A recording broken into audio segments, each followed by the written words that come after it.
Hey guys, welcome back to Sip and Chat with Azem and Jade right here on the Sugar Factory. And we have in studio with us very special guest, the man, the myth, the legend, known to many across the island simply as Adams. Yes. but in studio we have with us ACP Adolph Adams. Good morning, sir. How are you doing? Yes, good morning, Azem, and I'm happy that you have me this morning. I was a bit surprised when I received a text message from Jade asking me if I would like to be on the program, and I overwhelmingly said yes, even though I didn't know what it was about. But again, taking time out to come and hang out with us, we definitely appreciate that. And happy to hear that you were excited to come and hang out with us this morning. First question, I could hold your gun? No, you can't. I don't have a firearm. That's your first question? I was hoping, Jade. Why? Why not? I have a better question. Yes.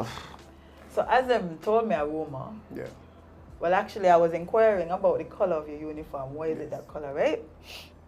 And he told me back then, when y'all were doing community policing, Yes.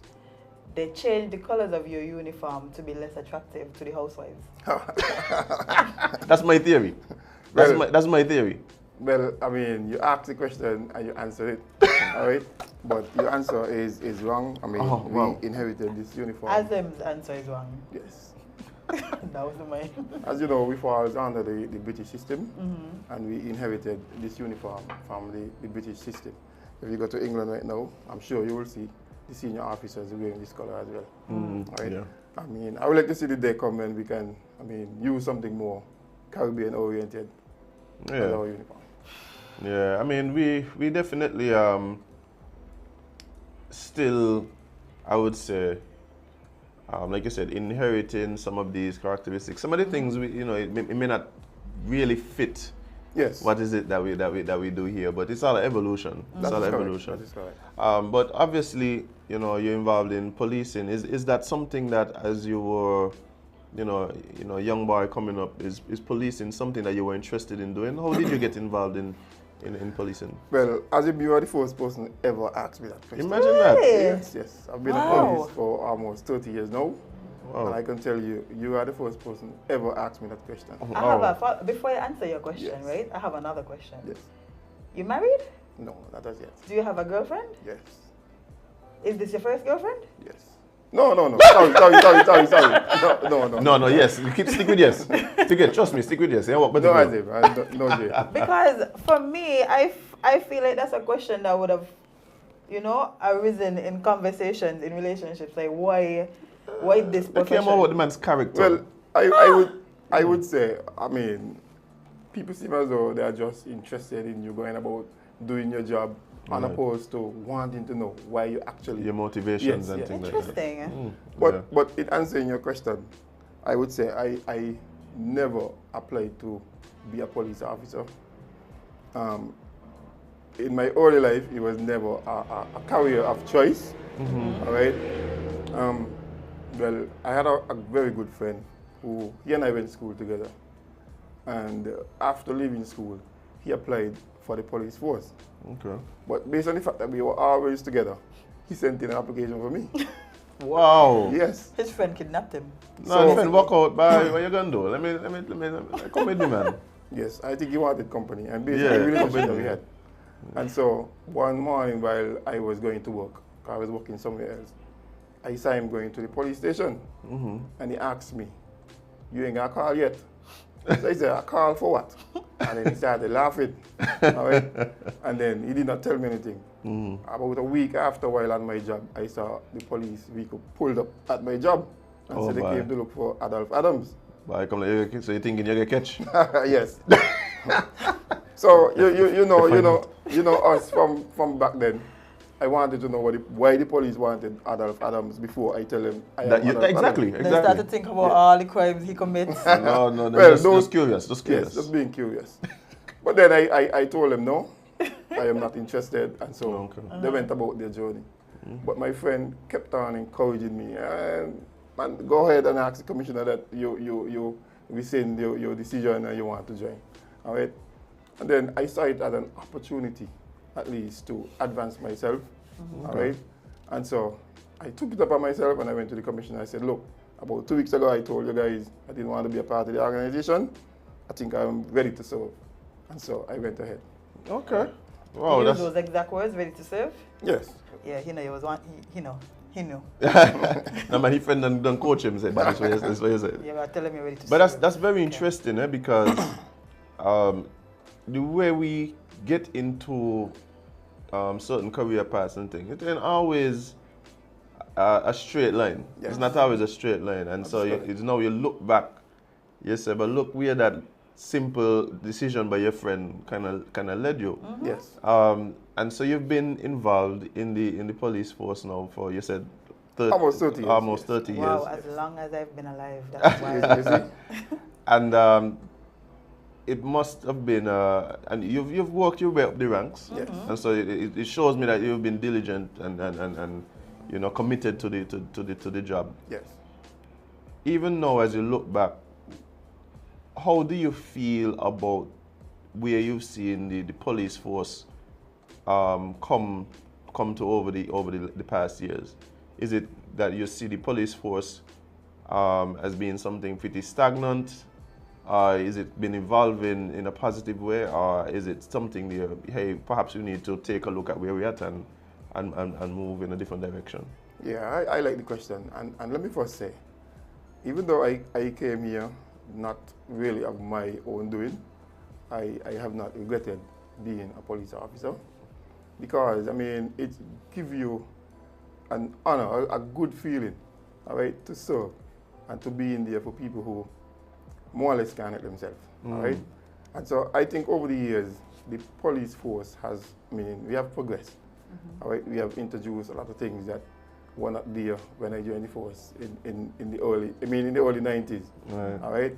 We have introduced technology into the force. That is something that when I came there, it was non-existent, Right. all right? We are now embarking upon community policing. I mean, we practiced it in the past, but on a lower scale, Right. all right? And we are now seeing where police officers are now being college graduates. And I mean, a lot of things happening in the force that I think is very positive. And so I think we have moved from one level to the next level, and it is a positive move in the organization that we are seeing at this time. Well, even in terms of the personnel, you spoke about, you know, seeing more college graduates joining the force. Yes. And as things like technology get introduced into the force, you recognize that you need specialists, people have specialized skills and stuff like that.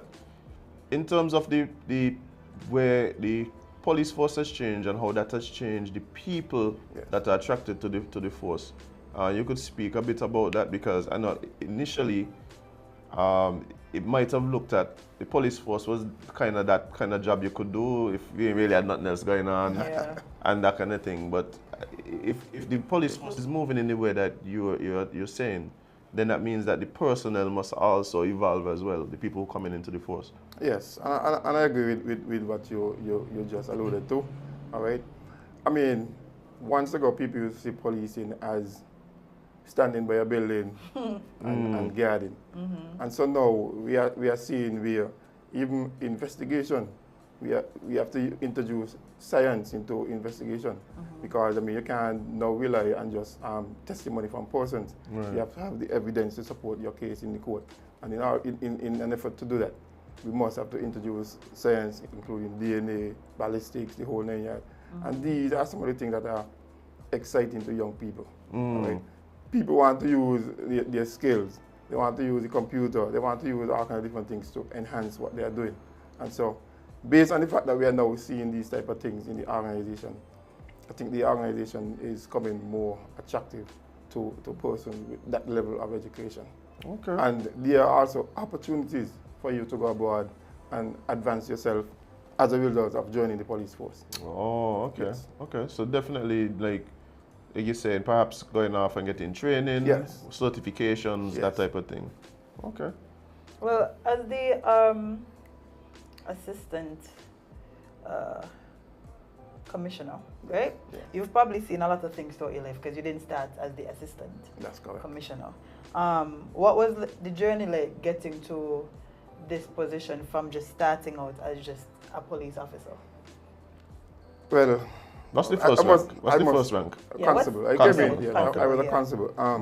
I think being a constable is the most challenging part of my career, based on the fact that I came here because I didn't want to be here, and so fitting in to me was very difficult. All right. I was one of the person who had a hairstyle, you know what I mean, and to move away from your hairstyle. Where, Jerry Girls? No. Oh. You know, remember, what you name? Will Smith had this high. Yeah, Oh, the tabletop with the Yeah, fade? one of Okay, those. okay. Vibes. And it was very difficult for me to fit into the policing, scheme of things. It was a new for you. Yeah. And then I met persons who thought that I would have, made it to the ranks, but I never ever believed that I would have moved up to the ranks, because my plan was to spend 2 years and exit. Right. When I reached 2 years, I went out with a friend and I wanted to leave, and I was discussing with them, look, I want to leave. The friend was much younger than me, all right? And she said, but you don't put it in 3 years, all right? Why don't wait until you reach 5, all right? And I considered, and I said, you know what? I went to 5. Yeah. And then within 7 years, I started thinking a bit different about life. All right? I wanted to see what it feel like moving up the ranks. Okay. All right? Shortly after, I became a sergeant. After sergeant, I had responsibilities. All right. And, with responsibilities, you feel a bit more mature, whether you're in charge of people, you're there to guide people, you're there to mold people. And so the job started to become a bit less challenging for me. No, right? but it seems to me like there's a inverse relationship to what you're saying in terms of the responsibility Yes. and the enjoyment. It Yeah. seems as though as you got more responsibility, your enjoyment went up. Yes, because I think based on my upbringing, I came from a household with 15 grandchildren. Where are you Right. from, by the way? Newtown. See? Yes. Greatness. Of course. What are you? 15 grandchildren. I was not the oldest, but I was the boss. Oh, okay. So in the organization, those things resonated early because I was a customer of a setting where I was in Managing charge of people. people. And so I think it came naturally for me. And then I started enjoying the people who I was working with. All right, started enjoying going out into the community and being a police. All right. As you go older and as you move up in the rank, your style of policing will change because you start to see things from a different, lens. You start to see them through a different lens. And so you start to understand that you play a very important role in society. All right. And without people like us, the police, there would be anarchy and chaos in society, and that is something that I understand. All right. And as we go into the discussion, you will find out some of the things that I would speak about that I think if we didn't have serious and committed police in the organization, what I'm speaking about. Right. Well, you said that, and it sparks a thought, because I don't think we think about police as human as we should. We think that they're like superpowers, or they're like Superman, that they don't hurt or they don't feel. And throughout your 30 years, do you remember like periods where you were the most afraid to be a police officer? I don't think I ever had a period where I was afraid to be a police officer. I was always daring, right? And it is something that I like doing, right? But I can relate to other persons because remember, a lot of persons join the police force at the age of 18, all right? And we expect them at 18 to move mountain, to do many things, not realizing that they are still children. Developing, right? They're developing, all right? And I went to the park one time and we were having a discussion. A coach and I were talking, and he was talking about some things that a young police officer did, all right? I did not say anything. I said, well, let me ask you a question. You are a coach, all right? And you are in charge of a football team. All right, could you tell me about some of the things that your football players do from time to time? And he started telling me, man, these fellas are young, they are children. You understand? And I listened to him because I wanted him to go to that. Right. And then I started to relate to him now. I said, do you know that when people join the organization, they join at the age of 18, and we have a responsibility to mold them until they reach to the next level. They will make mistakes, all right? But you can't chop off the head because they make a mistake. We are here to make people better persons. And so he started to say, Mr. Adams, you know, you're correct. I never saw it from that angle, all right? I always see the police as the big macho person. You know what I mean? Right. You can't make mistakes. And some of the things that we endure in our jobs, and I try to tell my staff, I mean, play deaf to negative stories and negative issues because they would always tend to demoralize you, tend to keep you down, tend to prevent you from wanting to give up your best. All right? Always try to dwell on the positive.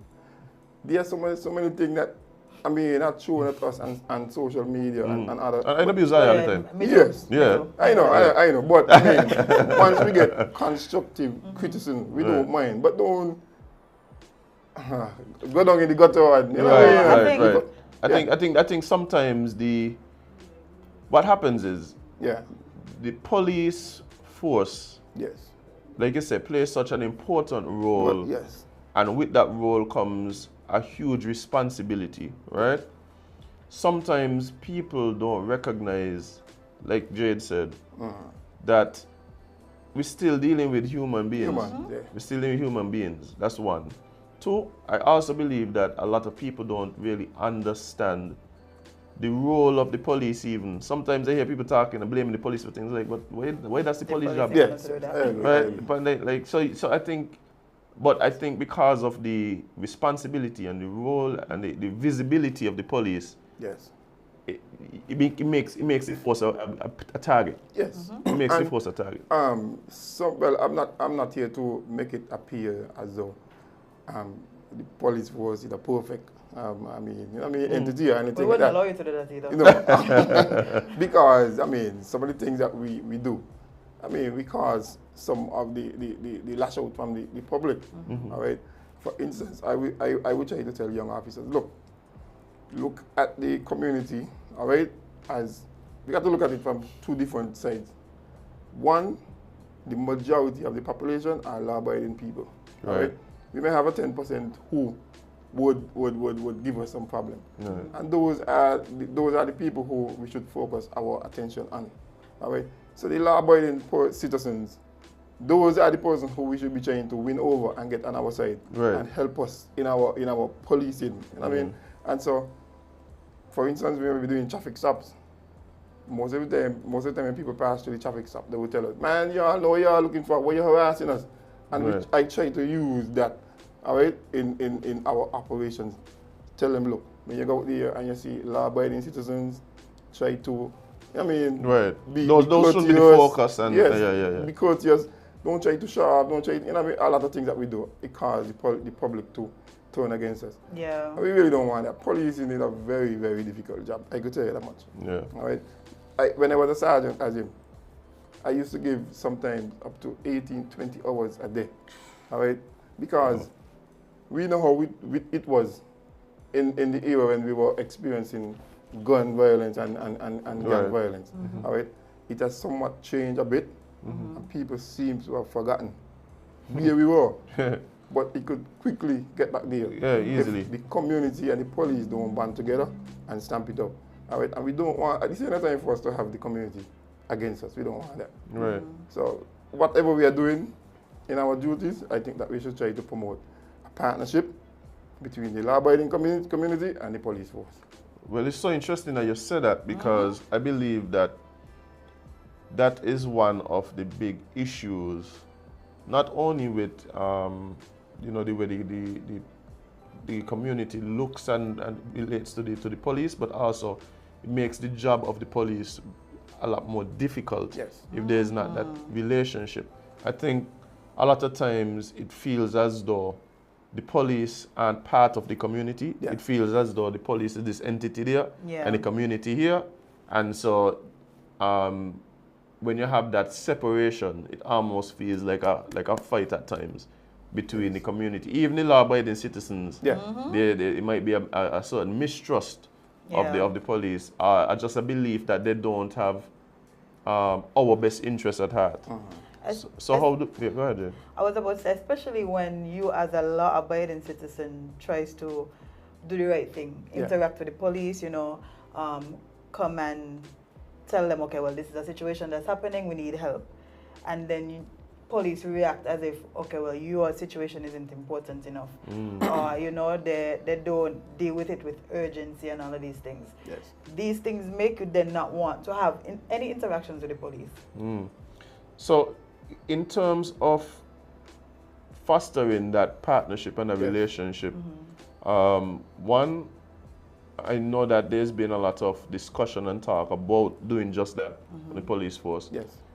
So what are some of the things that are presently being done, and what are some of the things that you think could really help to bridge that gap between the police and the wider community? Well, let me first say, a lot of responsibilities lies on the individual. All right. I always believe that we must first practice what we want to preach. All right. If you want to have respect from the community, first you must exude that level of empathy for people. All right. You can't always see yourself as the enforcer. Because we are not just enforcers, we are also part of the community. Right. We should be friends of the community. And I think some of the times the adrenaline rush, all right, gets the better of some of the officers. And so they would make mistakes. And when you bring them back in to a debriefing, and you start to say, look, you think what you have done was the best, and people start to think, and they start to see other options, then they would realize, look, I could have been better, I could have handled the situation much better. But some of the times, the general public, don't understand the situation that the police may be dealing with. And I would say this, I went to the high school one time to do a lecture with some students. And to be honest, a high percentage of the students didn't like police. And I was trying to figure out why. And a young girl got up and said, because a lot of I have to boast in. And some of the times you all want to come and push people to the wall and search up people and those kind of things. Right. I said, yes, we have to do those kind of things. So I said, let me ask you a question now. I said, suppose your father was a police officer, all right? And he received a call at the station saying that John Paul is on 4th Street and he has a gun, all right? Tell me how you would want your father to deal with that situation. And she said, oh, you think anybody gonna kill my father? I wanted to go and jam him to the wall and search him up and find the gun because nobody can kill my father. I said, some of the times you don't understand the report that the police may be dealing with. You expect us to come and say, good morning, sir, could you hand over your gun to me? You know what I mean? And that is impossible. And some of the times the general public just have to understand that the police are dealing with reports that you may not know about. The situation may be complex. At the end of the end of the day, I want my officers to come back the way they left. I want them to come back safe, and whatever measures they have to put in place to ensure that their safety, I would support. Yes, support what they're doing. If they go out there and make mistakes, there are avenues to adjust the situation. But we have an office of professional standard. If the general public feel as though they are wrong, they're free to make their report, and we will adjust it accordingly. We also have daily training, briefings for our officers. At least enlightening them as to how they are expected to perform while out there on duty. We don't just send people out there willy-nilly. Every morning before you go out, we give you certain tips, we talk to you about how you're supposed to behave, you know what I mean, and how you're supposed to treat the general public, all right? And that is why I said, when you go out there, it's the individual most of the time, right? All right? The police force will get a bashing for whatever you may do wrong. Right. We encourage and we promote these things daily. So sometimes it's the individual. Do police officers who basically go against the things that you believe and preach to your officers, the ones that may want to be the best police in the community, the person who wants to do the right thing, when we see, because they said one bad apple spoil the whole bunch. How do you guys usually deal with those police officers that y'all deem as the bad apples between the bunch? Well, we have a regulation that covers the discipline, the deportment of all officers. All right, and once you go beyond that, you're disciplined, you're charged, part of the disciplinary organization, and there are consequences, there are fines, you could be, suspended, you could be confined to back room, there are a lot of different things or you could be sent to counseling, all right? Because our job really is not to unleash those type of people on the public, all right? We want to ensure the person that we send out there a positive image on the organization, all right?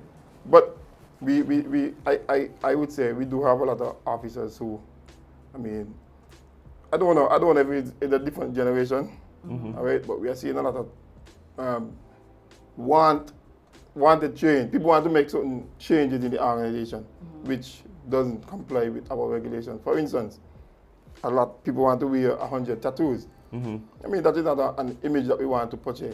From a human standpoint, nothing is wrong with it because a man is free sometimes to do what he chooses once it's not illegal. But if you are serving a wider community, you have people, children looking up to you, and you want to create a positive image, you have to be the face of the organization. You can't be the face of the streets.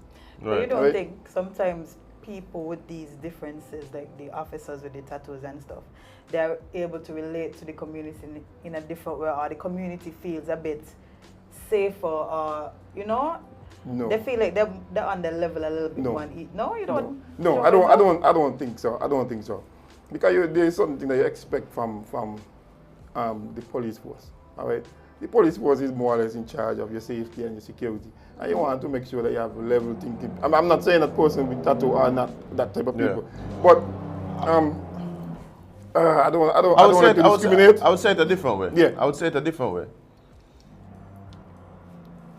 The police force, because of the role it plays in society, has a very big responsibility. Yes. And with that responsibility, you must then have standards for who is able to wield the power that comes with that responsibility. That's correct. I think when we start looking at things like appearance, to ignore the fact that the first thing people judge you on is appearance, I think would be, that's misleading. Yes. So I think if there are standards that apply to appearance, because of the nature of the job, I understand that. Yes. What is important to me though is understanding everything I just said, right? Is there a recognition that certain jobs, because this is something that I say all the time, certain jobs appeal to certain character types. Is there a real awareness by the police force, to your knowledge, that hey, because of things like the power that the police force may have in certain situations, having the backing of the law and that kind of thing, having the responsibility they have, that there might be people who possess certain character types who may use the opportunity to exercise or to get into the force for the wrong reason, to exercise those things. I'll give you an example. If you look at nursing, you would expect that people who gravitate toward nursing have a nurturing spirit, have a desire to help people and that type of thing in a particular way. One of the things that I'm hoping that you will confirm is that the police force recognizes that there might be people who have inflated egos, who want to feel superior to other people, who may use the police force as a way to exercise those desires, right? Is that something that the police force recognizes, and if so, how do they deal with that type of situation? Well, I would speak from my experience and what I've seen, all right? Because I work along with a lot of people since since I've joined the organization, and I've seen that what you spoke about, but on a very small scale. The power trippers. Yes, I've seen it on a very small scale, but the good thing about it, all right, those power trippers, they don't normally last long, all right, and they end up. Some of them don't end up in the prison. All right, others already been dismissed, but I will not sit here and say I've never seen that. I've seen that in the organization, but we do all in our power. Once we identify those things, to weed those bad apples out of the organization. They're the process, it may take some time, but the process do work, right? It does work. I can tell you, the reason for me is, the reason I ask that is, I do believe that the vast majority of police officers have the best interests of the community at heart, right? I believe that most police officers want to do a good job. And I do believe that there are a lot of police officers who don't just see it as a job, maybe see it as a calling, right? The issue is, if the force doesn't protect that image vehemently because of the position it uses it has in the society, it could have detrimental impacts on the way that we view the force. So I think the police force has to protect its brand almost like vehemently. He has to be very passionate about it.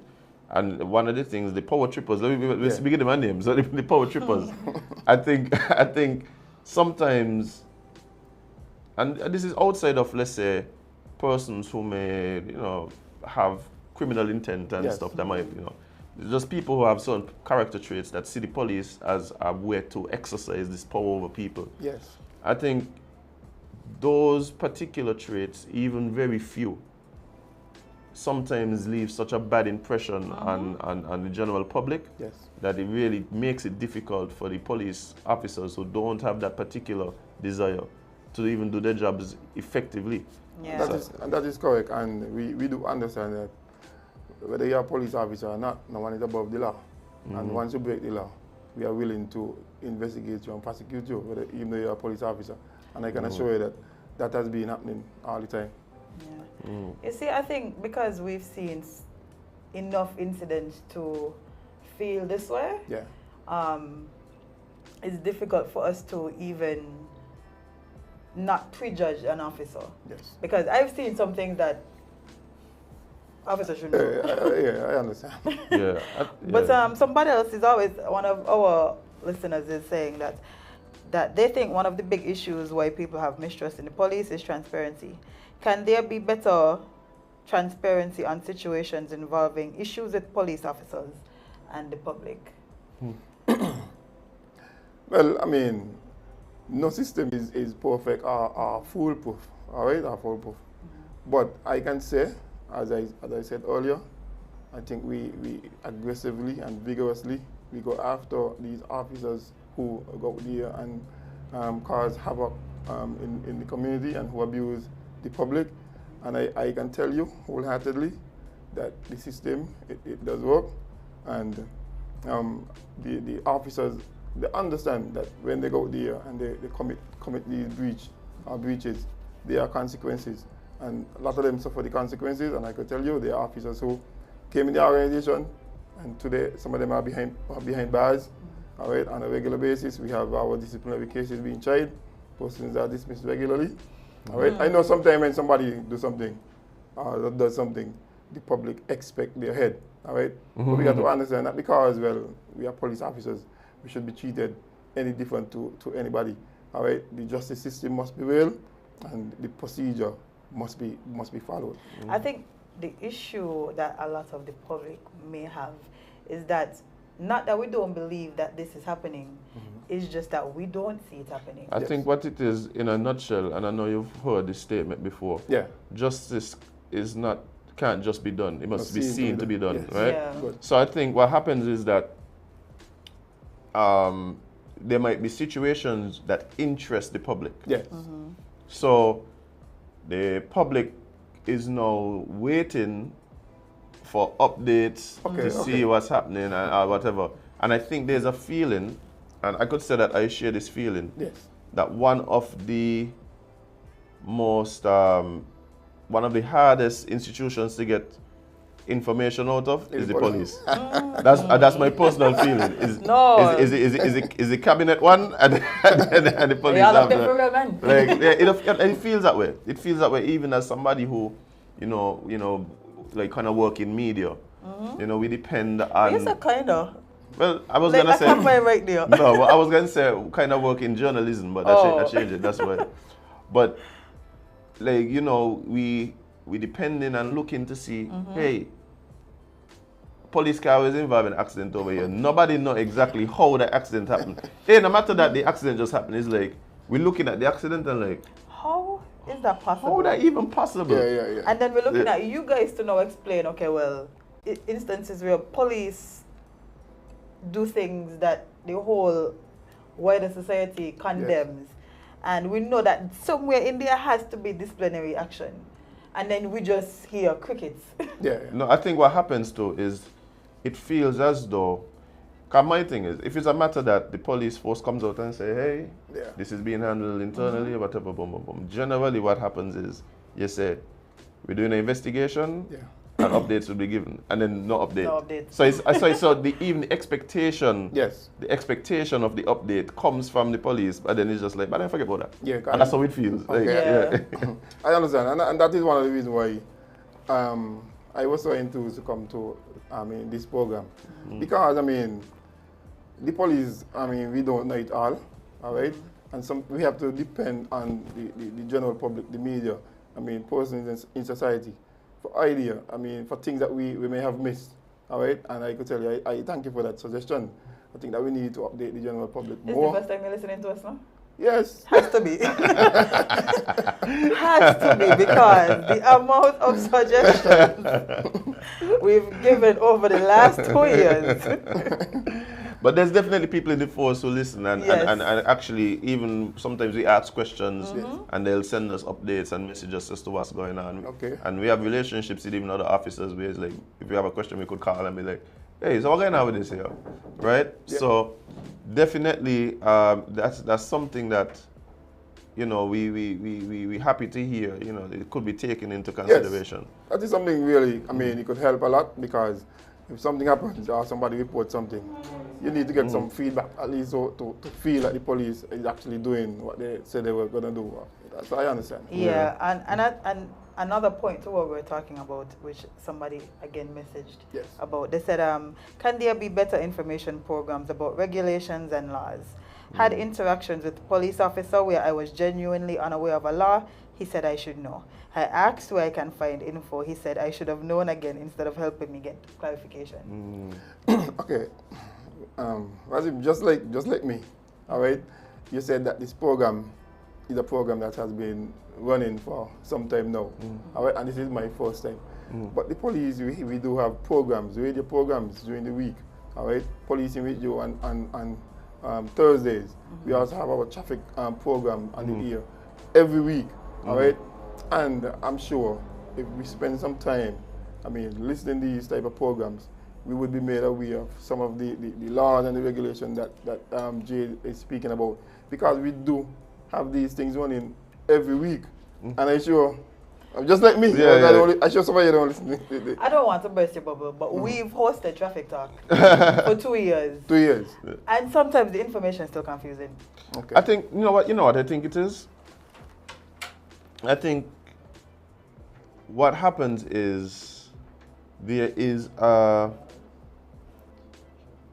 presentation. Here's the law, guys. Yeah. Here's the law. It's generally read out of the act itself. Yes. And that becomes a bit disjointed. I think what happens is the way it has to be written to ensure that legally it is sound and we know exactly what the framers of the law meant. Yeah. And so when we go to court, we could accurately determine what should happen and what shouldn't happen. That's correct. A lot of times the language that facilitates that is so much disjointed from just the way we speak. Okay. And so what happens is it becomes a bit of a turn off one. Yes. Or if the person is even able to listen, it becomes sometimes confusing. Yes. I think more than that, outside of letting people know what the law is, I think a lot of times what people want to know is what are their rights. Okay, good. Right? So if people understand, hey, here is the process of how we, or this is what you should expect when dealing with the police, right? Yeah. And so the police knows that, right? So off the bat, you have to come to me in a certain way and deal with me in a certain way because you have an understanding that I know what to expect from you, right? That helps with the interaction. And then also, if something goes wrong in the interaction, perhaps I am a bit unruly, I am belligerent, I resist arrest, whatever. We both again have an understanding what is this gonna lead to. Yes. And if you do something that is outside of what should happen, then I also know what my rights are and what the next steps are. Okay. So in other words, if something is happening with a police officer, I'll ask you live on the ear. Yeah. So like a police officer is interacting with me. It's not like something violent or it's something that signals that anyone's in physical danger. But I feel as though that I am not. The interaction, the communication between us has broken down. I'm frustrated. Yes. Do I have, let's say, the opportunity to ask for another officer? Can I request the presence of a superior officer or anything like that? Like, how do I navigate that? Because I see this a lot where you see the frustration in people dealing with the police. And sometimes I'm looking on and I'm thinking to myself, all that really happening here is that these two people, the way they communicate their mission. It's not necessarily that the police officer doing anything bad, or that this person doing anything bad, but the communication has broken down for whatever reason. And maybe if somebody is supposed to step in, I think he'll solve it. But I don't think people know if that is even a possibility. Yeah, that is a possibility at any stage, all right, and you feel that justice is not being done to a situation that the police is handling for you. All right, you can seek redress. You can also always reach out to a senior officer, and he will give you a directive or direction as to how to proceed. So at any stage you're dealing with an officer and you feel as though your situation is not being addressed the way you think it should be, all right, you can reach out to a senior officer. But how do you do that in the moment? Well, I don't know. You can call police headquarters. Well, dealing with the police, I could call the police? Of course, you could call police headquarters and request to speak to. I mean, a lot of times I would get called from persons. Sometimes would call me to have situations. You don't harass the man? Not harassing. Not harass. I mean, once in a while. I welcome those type of conversation, to be honest, because anything that could be had to enhance what we do, all right, I would welcome it. Yeah, and I think a lot of the public, really what it comes down to is a desire for the police to do their job well. That's right. I think really that's what it comes down to. Like and so it gets frustrating when at least there's the perception that isn't happening. I'm telling you, I do understand the frustration that the public feel at times, because sometimes I get frustrated with the amount of calls that I get that junior persons should be dealing with. Right. But I can't shun people and say, oh, call this and call that. I have to deal with the situation. Right. Because sometimes you don't know what the person who reporting is dealing with themselves. Right. All right? And sometimes you failing to respond in a timely manner could cause the person to react in a manner that they would not ordinarily react. All right? And this is some of the times why we see sometimes people get injured and people get killed and all kinds of different things, because sometimes the response time or the police may take the situation lightly. And it is not a small situation, and things end up getting out of control. Escalate, all right, and it is not how the person would naturally or generally behave, but because of the situation that they were faced with, they reacted. And so I always encourage the police. Don't care how small the situation may be. Reach out, respond to the individual, because that is what you're there for. That is what we are getting paid for. Right. We used to have a system where we used to categorize reports, routine, delay. I mean, but now we deal with everything immediately, because you don't know what the situation may be. Yes. All right? And where it is when it's reported might not be where it ends. That's what I'm saying. But what I want to do now is actually just commend you, because I mean, whenever I've reached out to you, we've had productive conversations. But even more so, I think that even when people speak about police officers that they feel comfortable talking to, or feel as though they'll get a good response or whatever, like your name generally comes up in that list. That is true. So I want to commend you for the job that you're doing. I think. And that's why I said at the start, like, people just know, like, if somebody say Carl Adams, like, we know what they mean, we ain't got to worry. That is true. We know any Bible man they're talking about. We know they're talking about ACP Adams. So again, like, really commend you for the job that you're doing, and the fact that, that is the that is the rapport that you have with the general public. So the question now being, so are you in commissioner? What's going on with that there? Who voted? Who voted? If we had vote, Listen, you look different, you know. Well, I wouldn't speak about that, all right? Because the last speak about the process. Right. I mean, elect a commissioner. Yeah. All right. Yeah, and so I think the process was followed, and I mean the commissioner was installed, and the commissioner have my support. So I would not go down that road to speak about. If they asked you, would you become a commissioner? I'm a police officer, and anything that is available to all the police available to me, and I would not shy from anything. If you're called to serve, you will serve. I've been serving since I'm 18 years. 20 years.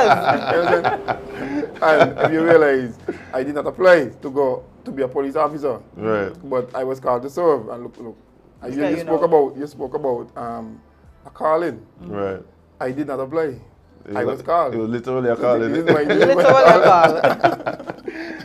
But I mean, it is really, you know, good to see that, you know, even speaking to you, I'm hearing your mindset, your approach to the job. And, you know, I think that even our listeners could agree that, you know, we're hoping to see more people who demonstrate similar mindsets, similar approaches to the job. And we really think more of that could kind of aid us all, the community and the police, in ensuring that, you know, society kind of functions in the way that we want to see it function. Well, with regards to that, Azem, I would say, right, it comes with experience, all right, and it comes with knowing who to reach out to when you have your dull moments, because we are human beings, and some of the time we would resort to our own corner because of situations, all right, and it is sometimes it's not always the best to, I mean, lash back when you are lashed, all right? And so you have to find avenues where you can relate. Well, in my life, all right, I have persons who, when I have those type of moments, I go and I sit and I put my problems, all right? And one of the things I've already practiced as well, I mean, I may not be a Christian, all right, but I put my situations to God. Right. Yeah. All right, and I always feel good when that is done. And I always encourage the younger police officers, all right, to see themselves as human beings, see the persons who they are dealing with as human beings, and always let this be your guide. All right, do unto others as you would want people to do unto you and your family. All right. It doesn't matter what the general public may say. People will always say what they want to say. All right, but that should not deter you from wanting to give of your best. Right. That is what I see. How I see it.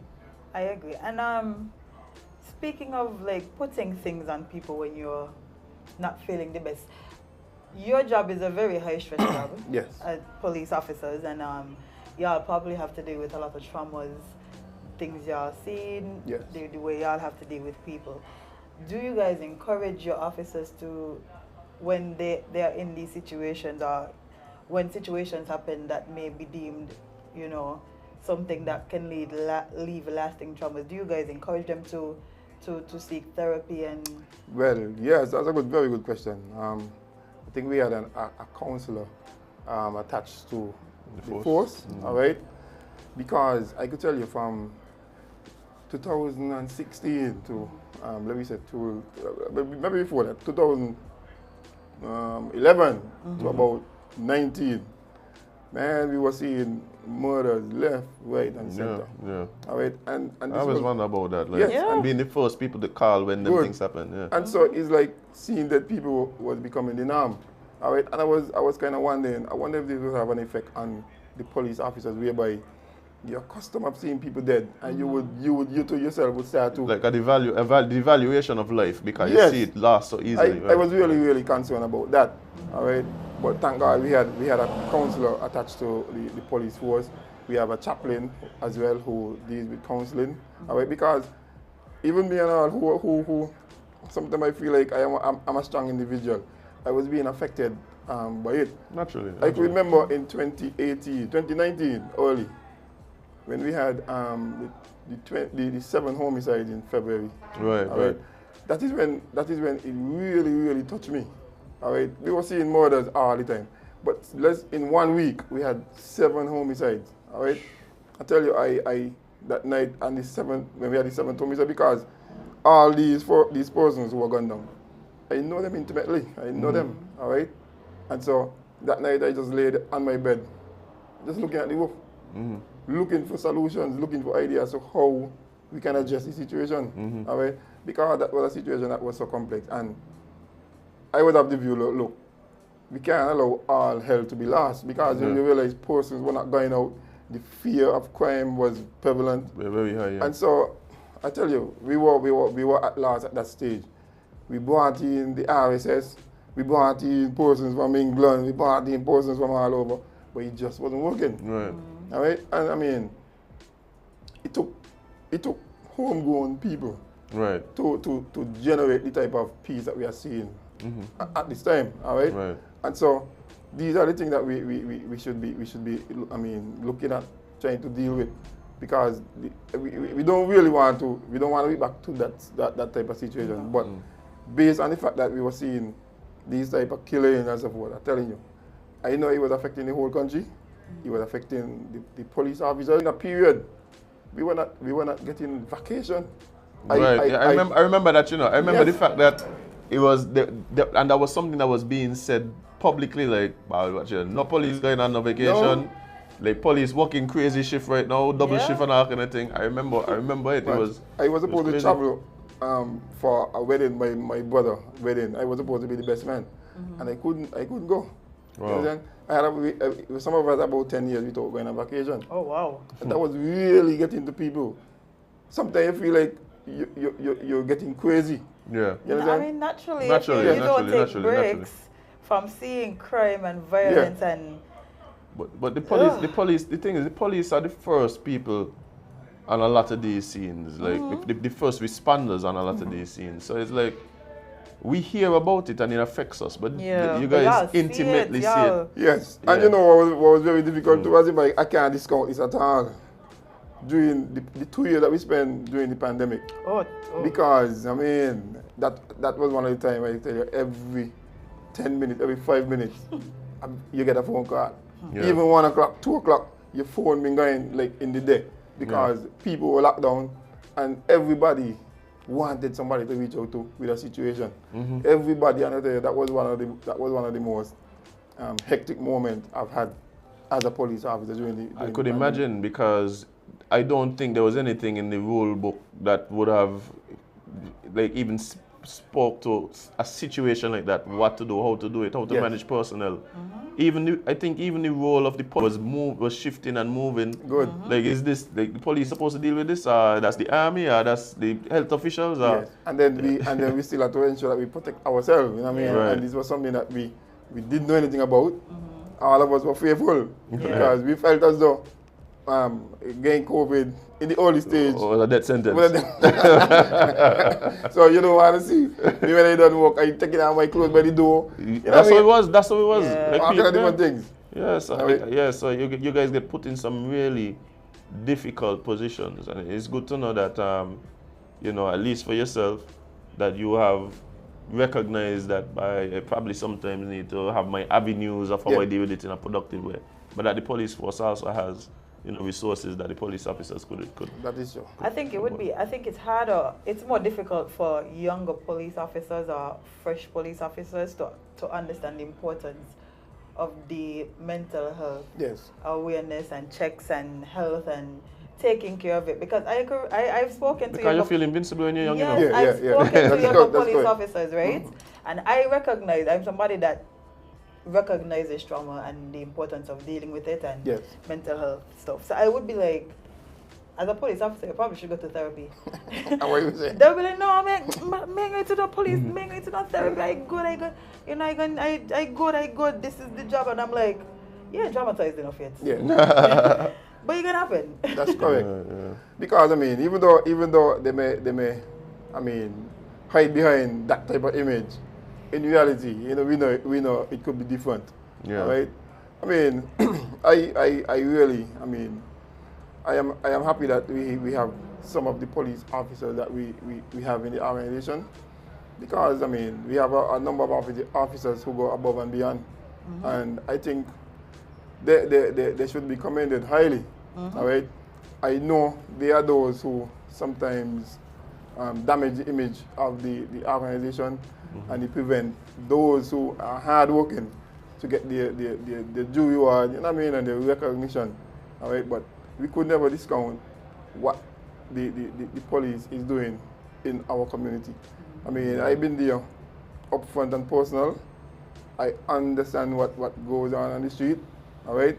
And the thing about it, I mean, you got to, as a police officer, you got to know the community. You got to know who the individuals are, all right? So when I hear something on the street, I could relate to the individual because sometimes I would meet you on the street, I would talk to you, and then next thing you hear, but yeah, you happened, this happened. You know what I mean? So you could relate. And that is why I'm happy that once ago we used to operate on a system whereby if a man is from St. Kitts, we're going to put him to work in Nevis. You know what I mean? But I believe that the police are a part of the community. Yeah. We are a part. And persons will feel more comfortable in speaking to persons who they know and who they can trust, who they can relate to. All right? So I am happy that things are going in the right direction. I just want us as a community, because we are part of the community, to foster a better relationship. All right? It's going to be difficult because, I mean, that is not what we are really accustomed to. But I think we are making inroads. We are getting there. And with programs like this, and I tell you, I was really happy when you invited me. I realized, because you asked me if it's going to be live, or you're going to be here live, or, and then, because usually when people ask me that, they usually go, well, we could just do it via Zoom, but it was like, no, you want to come? Yeah, I wanted to come. Because the interaction is really what I wanted. And to get out some of the things that we actually go through as police officers. Right? Because a lot of people don't know. They see us here driving around and moving around and don't understand. We got family too. Right. You know, we got things that we want to do in life too. Look here. I joined the force 19, right? Well, I was 18 when I was sworn in, but started at 19. And up to when I had already spent 20 years in the organization, I never had a carnival. I've heard that from all of the I work all the carnival, I work all the music festivals. Right. So now I'm a senior officer now, and I go to town and like on my own. Right. I feel so disoriented. I feel like it's a whole different experience. Good. Yeah, but I mean, I think a lot of the things that you said really highlight to maybe the viewers and the listeners. Yeah. You know, just about the position that, you know, the police are in, and maybe give us a bit more empathy as well. Just like we're asking for empathy from the police, it gives us empathy for the police side of things. And you know, I think these kind of things are really important. And I just want to even now invite you back, because you're saying that, you know, there's in the pipeline activities and things that the police force are looking to do to really try and continue to foster that relationship with the community. Good. So you always have a seat here to come and tell us about what's happening. Sure. Let people know what the developments are, because we can't do it without the police. Like, it's possible. And the truth is that the police can't do it without us either. That's true. And we know that. All right, we know that because, I mean, everything we depend on the general public. We depend on everything. Must. It must be like a symbiotic relationship, because I always say this all the time. I say, I don't understand how the police could do their job if the community ain't working with them. Like, it's impossible. It's impossible as far as I can say. Well, one of the things that would always sometimes motivate me is that sometimes we may go through our traumas, right? And then you would have one or two person would call you out of the blue and say, Mr. Adams, don't be downhearted by that, you know. More of us out here support you all than who against you all, you know. Yeah. And it give you the impetus to want to carry on some more, you know what I mean? Keep moving, so I welcome those kind of things from law-abiding and caring people. You know what I mean? So. And even if they're law-abiding. Yeah. Well, I like to speak about the law-abiding part, because we're gonna always be harassing those are breaking the law. So. Yeah, but I mean, again, thank you so much for taking the time to come and hang out with us. Yes. I think it was enlightening. I think I had fun having this conversation. Yeah. Yes. And it really is a plus to hear from the police just to hear from the police. Yes. That's Yes. one. But two, also in some of these types of interactions, which are the same type of interactions, I think, Yes. you know, the public might be craving for, even in the communities and Yes. so forth. So, I mean, hopefully, you know, we see more of this happening, and we see even a greater partnership between the community and the police moving forward. Well, I would just like to say thanks for having me, all right? And I really think that we need to do more of these type of things. I mean, most of the time when the police would be in the media, it would be in a more formal setting. So the police would not be able to, I mean, speak to the public as a member of the community. Right. And I think speaking as a member of the community, I mean, we get more out there, we get more support from the, because people do not like enforcers, people do not like people in authority. Authority. No, if you have authority over me and you generally ain't be. But and those in authority, it's like you feel funny, your skin start to twinge around it. All right. So we need to see ourselves as equals, and I think the partnership would be better if we see ourselves that way. I agree. And all that we can do in the organization, all right, I mean, to at least have the younger ones, the junior ones, understand that the community, all right, I mean, is in support of us, and we need to support the community. Right. I think if the younger generation or the younger police officers understand these things, you will see a different response towards people. Yeah. I personally, all right, I mean, I sometimes you would want to sit back as a senior officer and watch how a younger officer I would tell an officer, look, we're in a vehicle together. I said, go out there and deal with that person who is blocking the traffic. And the police would go out and say, like, yo, those kind of things. And if you're gonna use those kind of, language to people, you're gonna get some kind of pushback. Yeah, definitely. All right. Some friction there already. Yes. And these are the things that we just need to understand the basic, simple things, and I think we'll be a better community. You said something today, and I think that is very important, and I think it goes both ways. You say you speak to the younger officers and say, yo, treat the community like you would want your family to be treated, like you would want to be treated yourself. I think if we do that, the same thing, the community recognize love. Like you ask the young girl, well, suppose your father was a police. Like how you'd expect him to handle certain situations, or what you'd want him to do, and how you'd want people to react to him. If we keep that in the forefront of how we interact with each other, I think we'll be a lot better off. Yeah, have mutual respect going into the situation. Good, that's correct. That's correct. Yeah. But I mean, it's time is fast spent. Yes. And, You don't have over the time. Yeah, but it's definitely worth it. And again, appreciate you taking the time out to come and hang out with us right here and the sip and chat with Azem and Jade at the Sugar Factory. And yeah, definitely come back whenever you need to. You could reach out to me or Jade, and we'll make the place available. Definitely. Very well. Yeah, man. All right. Thanks much. Guys, we're going to take a short break. We're going to come right back. We'll take a short break and be right back. Just to wrap up the show right here, Sip and Chat with Azem and Jade. Don't go anywhere.